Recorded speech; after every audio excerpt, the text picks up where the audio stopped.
is. Have you ever used CBD, Danny? Or you're not even like a weed smoker, are you? I am. My girlfriend basically has gotten me hooked on edibles. So her and I just waste away on the weekends. We eat some Caminos, we go to museums, we get brunch. But CBD has always it left a sour taste in my mouth because I was down in LA like 4 years ago trying to get a job when I first moved here, and I was just desperate. I had no self-confidence. I was going to shitty Italian pizzerias, places like that. Yeah. I went into a pizzeria trying desperately to get a job. The manager basically said, "You have to work Italian to work here, so we're not going to hire you." Wasn't even qualified enough to make $8 an hour making pies. Yeah. And on the way out, though, one of his buddies was there. He's like, "Hey, kid, take my card." And it was a fucking card for a CBD product of some sort. And he's like, you said you were a comedian, that you were trying to do some sort of YouTube thing. Maybe we can do a brand deal. And I, of course, never reached out to him, but I just walked out thinking, fuck LA and fuck this pizza place and fuck CBD. So that's always been my attitude. What a terrible takeaway. It was, you get let you don't get hired. I was trying to get a job, an opportunity falls in my lap. Fuck them, right? Yeah. So as I'm leaving the Italian place, angry, I hate everyone around me. Also, like, yeah, you got the CBD. What if that guy is like running feels CBD right now? Yeah. He could have made some money. It's like the on it of CBD, and I could have been their flagship content creator. How long were you out there until you got a job? I moved down here, and the game plan was I was going to work at this Thai place that paid like outrageous amounts in tips. It was going to be $300 a night in tips, and they wanted me to come down and stage. And when I worked at restaurants, I worked at 5-star luxury French places in San Francisco. When we'd bring in somebody to stage, what does that mean? Technically, it's like French for tryout. But when we brought somebody in, I mean, it was like 100% higher rate, unless they had some serious defect personality wise, and or work ethic wise.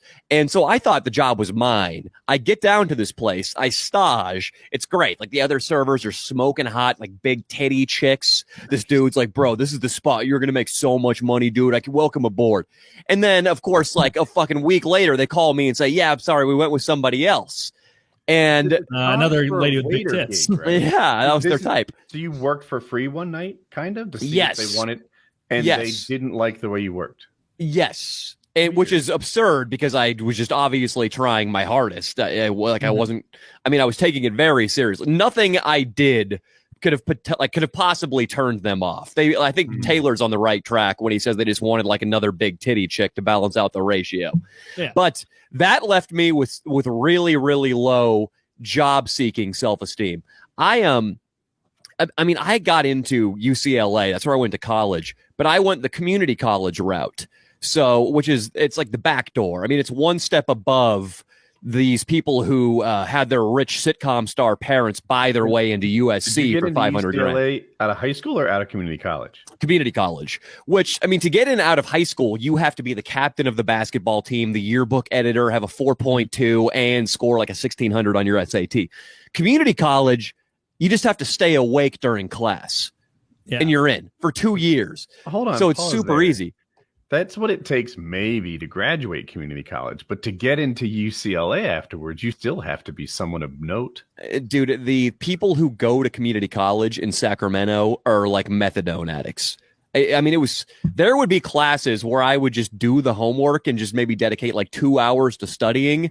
And I would just have like the best grade in the class because everybody else is so hopeless. There's nothing you can say. I'm still proud of you for getting into UCLA out of community college.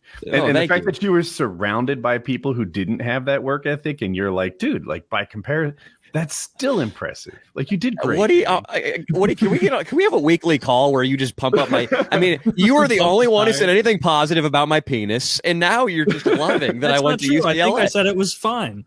I think Kyle just made like a disappointed noise. So we'll talk with him. We can't even judge you. They're fully flaccid. Anything could have been, And where you could go from there, nobody knows. And the fucking, I don't know. I was trying to bring up some obscure metric that would relate to my penis size. Yeah, What's the one where there's like this? You bring the balloon over the jar and there's like a straw taped to it. That wasn't right. The barometric pressure was way off.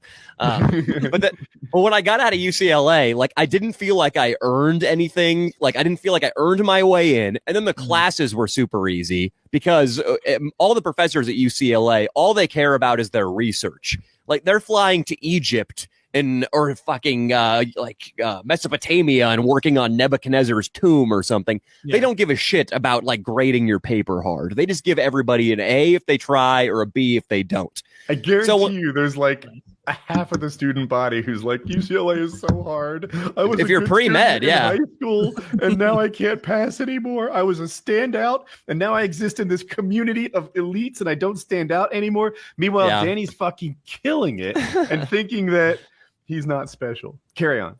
No, I swear I am not trying to be modest, and I'm not some boy genius. North Campus at UCLA, which is like the soft sciences and especially history, is famously easy. But then I got out, and I always wanted to be a comedy writer, and that's what I started doing in college. So my attitude was that I was too good for any job I had. So I would always get fired, or everybody would hate me because I'd show up late, I'd slack, I'd always ask for time off, and I didn't like see any value in anybody hiring me.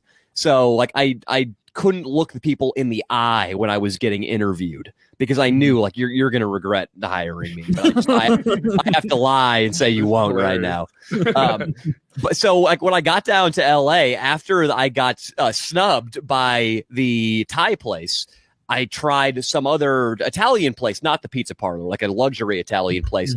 And I staged for them. Everybody loved me. They paid me, unlike the Thai place. But then after 3 shifts, they're like, hey, man, we're sorry to tell you this, but the guy who you were filling in for, that's right, you were filling in, you weren't staging. He's coming back. We don't have a job for you. And that was